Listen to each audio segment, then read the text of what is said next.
آئیے ایمان اور سچی عقیدت کی ایک ایسی حیرت انگیز کہانی میں اترتے ہیں جو ہمیں قربانی، بھروسے اور محبت کے اصل معنی سکھاتی ہے۔ تو یہ سارا قصہ شروع ہوتا ہے ایک بہت ہی گہرے اور آپ کہہ سکتے ہیں چونکا دینے والے سوال سے، اور یہ سوال کوئی اور نہیں بلکہ خود نبی کریم صلی اللہ علیہ وآلہ وسلم نے اپنی لخت جگر حضرت فاطمہ رضی اللہ عنہا سے پوچھا تھا۔ ایک ایسا سوال جو ایک بہت بڑے راز کی کنجی ہے، ایک ایسا راز جو ہمارے ایمان کی جڑوں تک جاتا ہے۔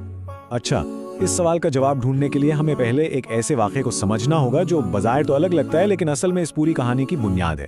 یہ وہ آزمائش تھی جس کا سامنا حضرت علی رضی اللہ عنہ کو کرنا پڑا۔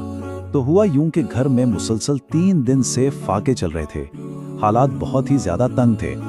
تب حضرت فاطمہ رضی اللہ عنہا نے ایک کپڑا جو انہیں اپنے نکاح میں تحفے میں ملا تھا حضرت علی کو دیا کہ اسے بیچ کر کھانے کا کچھ انتظام کریں۔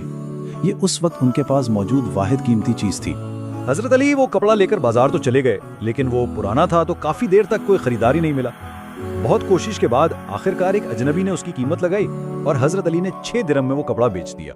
اب جب وہ پیسے لے کر گھر کے لیے کھانا خریدنے جا رہے تھے تو راستے میں انہیں ایک سائل نے روک لیا۔ وہ بھیس بدلے ایک فرشتہ تھا اور اس نے اللہ کے نام پر مدد کی درخواست کی۔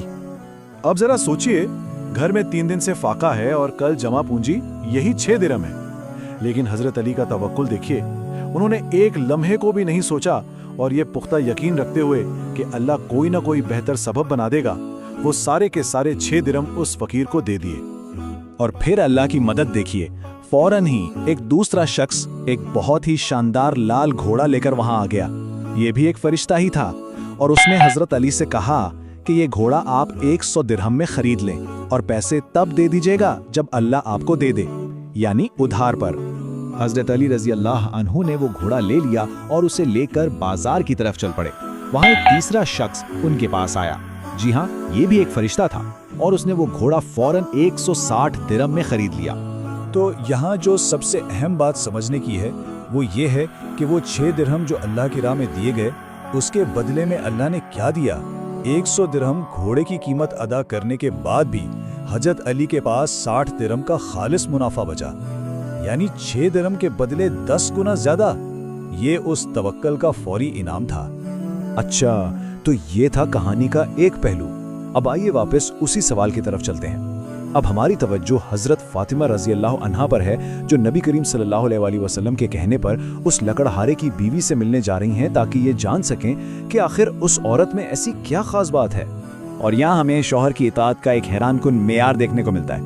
حضرت فاطمہ جب پہلی بار گئیں تو اس عورت نے کہا میرے شوہر سے اجازت نہیں۔ دوسری بار جب وہ حضرت حسن کے ساتھ گئیں تو کہنے لگی اجازت صرف آپ کے لیے تھی، ان کے لیے نہیں۔ تیسری بار حضرت حسین کے ساتھ بھی یہی ہوا۔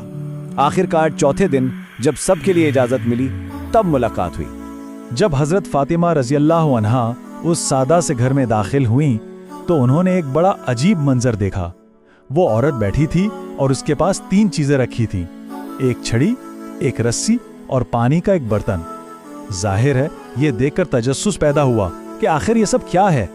جب حضرت فاطمہ نے پوچھا تو اس عورت کا جواب سچ میں سوچ میں ڈال دینے والا تھا۔ اس نے کہا، میں نہیں چاہتی کہ میرے شوہر کو ذرا بھی تکلیف ہو۔ اگر کبھی وہ مجھ سے ناراض ہوں اور مجھے سزا دینا چاہیں تو میں نے یہ چھڑی اور رسی پہلے سے تیار رکھی ہے تاکہ انہیں ڈھونڈنے کی زحمت نہ کرنی پڑے۔ اور پانی کا برتن وہ اس لیے تھا کہ جب شوہر تھکا ہارا گھر آئے تو فوراً اس کی پیاس بجھانے یا وضو کے لیے پانی پیش کر سکوں۔ یہ صرف خدمت نہیں تھی، یہ اپنے شوہر کی راحت کے لیے اپنی ذات کو مکمل طور پر مٹا دینے والی عقیدت تھی۔ حضرت فاطمہ یہ سب دیکھ اور سن کر بہت زیادہ متاثر ہوئیں۔ وہ واپس اپنے والد نبی کریم صلی اللہ علیہ وسلم کے پاس آئیں اور تب آپ نے ان 2 الگ الگ نظر آنے والی کہانیوں کو ایک ساتھ جوڑ کر اصل حقیقت بیان فرمائی۔ نبی کریم صلی اللہ علیہ وسلم نے بتایا کہ حضرت علی کا وہ پورا معاملہ، یعنی کپڑے کا بکنا اور گھوڑے کا خریدا جانا، یہ سب اللہ کی طرف سے غیبی انتظام تھا۔ کپڑا خریدنے والے حضرت جبرائیل، گھوڑا بیچنے والے حضرت میکائیل اور گھوڑا خریدنے والے حضرت اسرافیل تھے۔ اور پھر آپ نے دونوں واقعات کا موازنہ کیا۔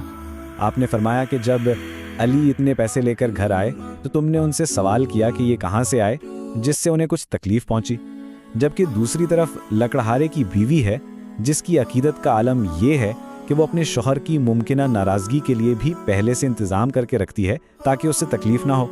آپ نے پھر خوشخبری سنائی کہ قیامت کے دن